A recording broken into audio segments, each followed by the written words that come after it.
Hi, magandang umaga po sa inyong lahat. Ngayon ay araw ng Martes, a very powerful day for us, at gusto ko po ngayong makita kung ano po ang mababasa na naman natin for our reading for the day today. Kailangan po nating alamin, basahin kung ano po ang mensahe ngayong araw ng Martes. Okay? Tingnan po natin ano po ang makikita natin ngayong araw ng Martes, alas 5 ng madaling araw. Tingnan po natin ano po ang pwede nating makita sa araw na ito. Kamusta po ang tulog nyo, ang gising nyo?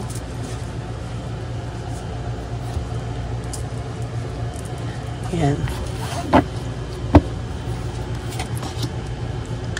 Boredom, meron po siyang boredom na nararamdaman sa mga oras na to. Maybe this person is, kung ano po yung nararamdaman niya before sa inyo, kaya po kayo nagka-lechi-leching dalawa, nagkagulo-gulong dalawa, because of this boredom. Kung na-bored siya sa iyo noon, nabobored na rin siya, nag-i-start na din po siyang maging bored dun sa kinakasama niya ngayon. So far, nawawalan na rin po ng nagiging boring na rin po ang samahan nila. No? Okay? Just go, very powerful cards. Yan.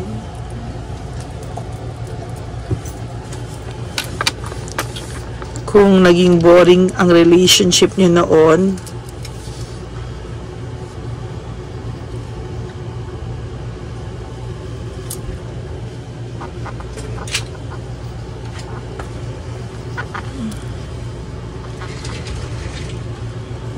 ngayon, nakakaramdam na rin siya nito sa bago niya. Nakakaramdam na din siya sa bago niya. So, naboboard na rin po siya. No? Nakakaramdam na rin po siya ng pagka-boring dito po sa person niya ngayon. No? Sometimes, sa simula lang naman po talaga yan, sa bawat relasyon po talaga lumalabas yan. Pero, ayan, hindi po yan maiiwasan. So, ngayon, pipili na po tayo ng 10 cards. No? Kasi talagang ito po ay tiningnan ko lang what will be our title for today. 1, 2, 3, 4, 5, 6, 7, 8, 9, and 10.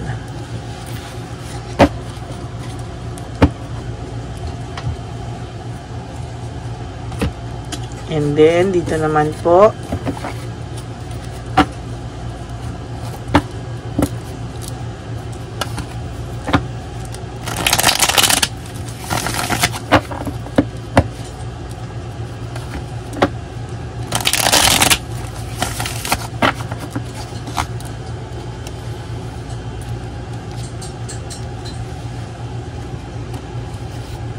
One, 2, 3, 4, 5, 6, 7, 8, 9, and 10. Okay, wag niyo pong skip to.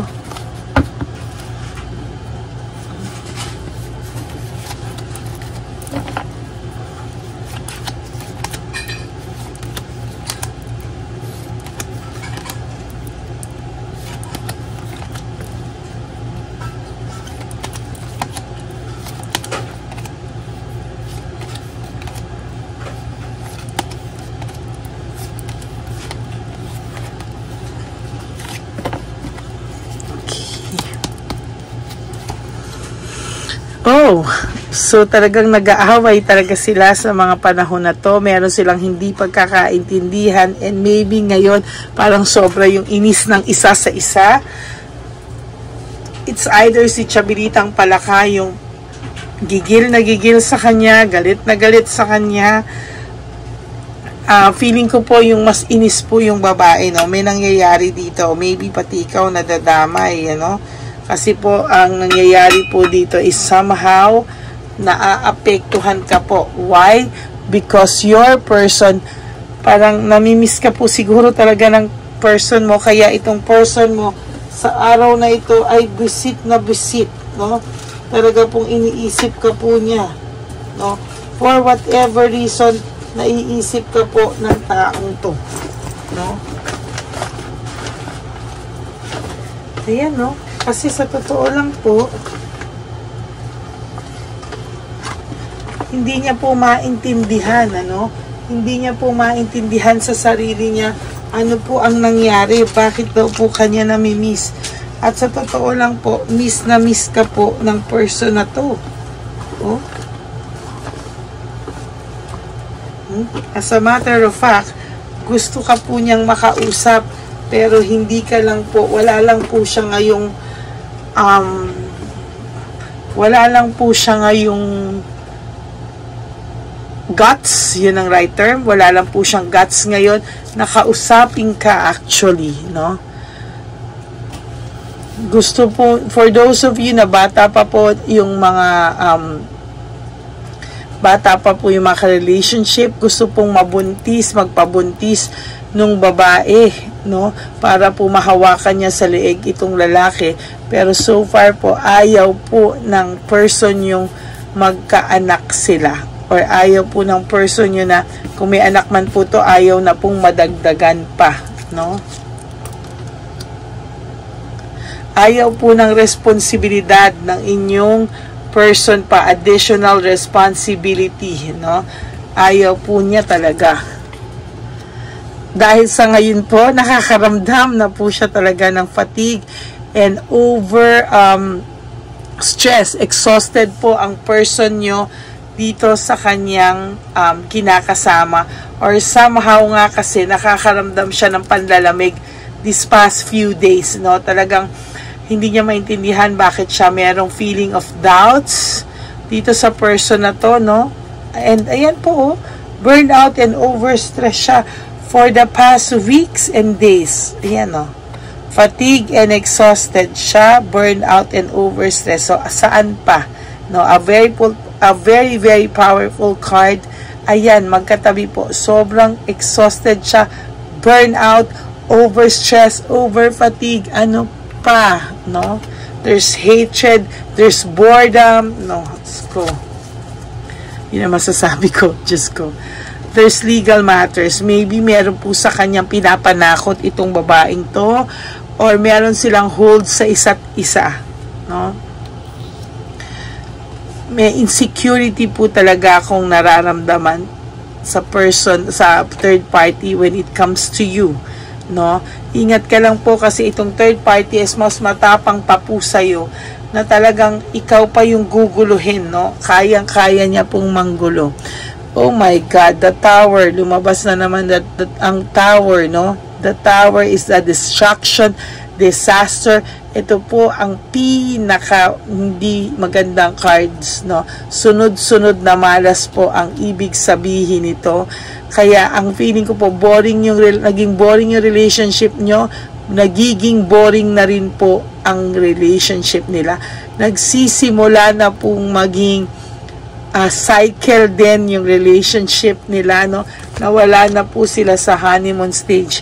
Tandaan mo po, iniwan ka po nito ng walang pag-iisip, walang dalawang isip, dahil pakiramdam niya po masaya siya dito, pakiramdam niya po bagong mundo, bagong pagpamahal, bagong feelings.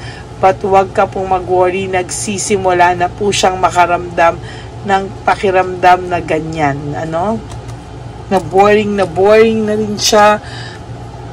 Feeling niya po yung kahinaan niya ay minamanipulate lang nitong babae. Same as ganun din siya. Sinasakyan na lang din po niya itong babae, no?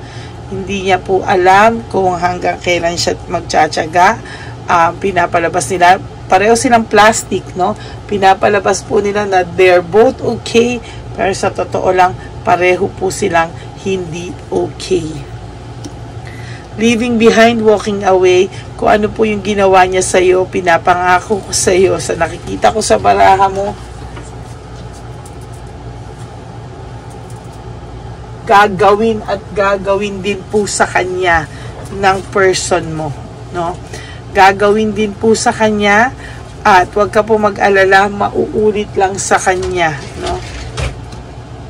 Naghahanap na po ng purpose ang iyong person, no? Searching for purpose. May chaos na mga nangyayari. Nag-iisip na siya, ano bang purpose ng relasyon nila, no? Maybe they are just a cover up for each other, no? Cover up lang daw po ba sila? Ayan, no? Sa lahat po ay parang ano daw ba talaga ang nangyayari, no? Parang wala rin pupuntahan, no? There's home conflict and lack of support. Hindi naman sila nagsusuportahan, at talagang masasabi ko po dito na hindi naman din talaga sila in a serious commitment, no? Sa ngayon, ang kakabisitan na to. So, wag ka pong ma-insecure dito, ha, kapag naglabas sila ng mga pictures. They are distracted, no? Distracted po ang person mo because of lack of resources. Maybe your person po ay sobrang sobra po siyang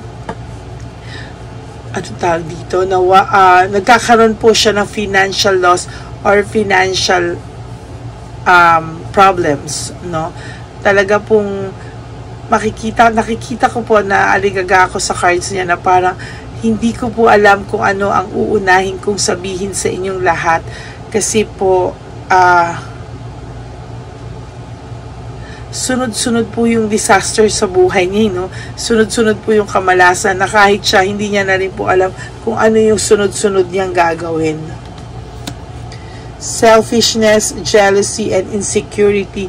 This person po ay nagiging selfish din towards Chabilitang Palaka, and Chabilitang Palaka is still a jealous and insecure type of woman, no? Kaya nagka-clash po sila most of the time. Talagang makikita po nating nagkakabisitan po talaga ito, no? Meron pong reward na darating sa iyo. There's a blessing coming your way, no? Lahat po ng challenges na dumating sa iyo ay napagdaanan mo po ng maayos, no? Siya po hirap na hirap to adapting to change. Ngayon na dumarating yan, lagi po silang may tension, no? Broken communication, minsan hindi sila nag-uusap na po, no? At ang dami na pong naiintriga sa kanila, sa paligid nila, na what is happening with you guys, pero ang pinapalabas po nila sa inyo ay masaya pa rin sila. Okay, so that's for your first reading for the day today. Kung naging boring ang relasyon nyo, nagiging boring na rin po ang relasyon nila. So, darating po ang araw talaga na yan ay magiging boring na rin at cycle, no? So, that's your first reading for today. Thank you so much to all of you na nanonood po. Yung kahapon po is also like Tuesday, a very powerful one. So, sana po panoorin nyo yung 1, 2, 3, and 4 yesterday, no? Today po, I will be back for another set of reading, maybe hapon or what, no? Basta maglalabas po ulit ako ng second reading for the day today, okay? Maraming salamat po to all my Lady Elena friends, family, and subscribers. I love you all from the bottom of my heart. No, yan. So, for those of you who wants to have a private reading with me, you can message me at Lady Elena Facebook account. That's my only legit FB account and official FB account. So, dyan nyo po ako ma-follow at dyan nyo din po ako masasabihan dyan nyo po ako makukontak, no? Dyan sa dulo po yan ng ating video para po makita nyo, okay? So, maraming salamat po. Don't stress yourself, okay? Just enjoy your Tuesday. And life is short, don't make it shorter by stressing yourself from all the heartaches and pains na binigay sa inyo ng kahapon. Just let go and let God write your love story and surrender everything to the divine universe. Good morning, everyone, and I will be back later for another set of reading. I love you guys, and for those of you who wants to give me a super thanks, maraming salamat po. No skipping of ads, please, and please like and follow nyo rin po ako sa aking FB channel. Okay? God bless you. I love you all. Bye!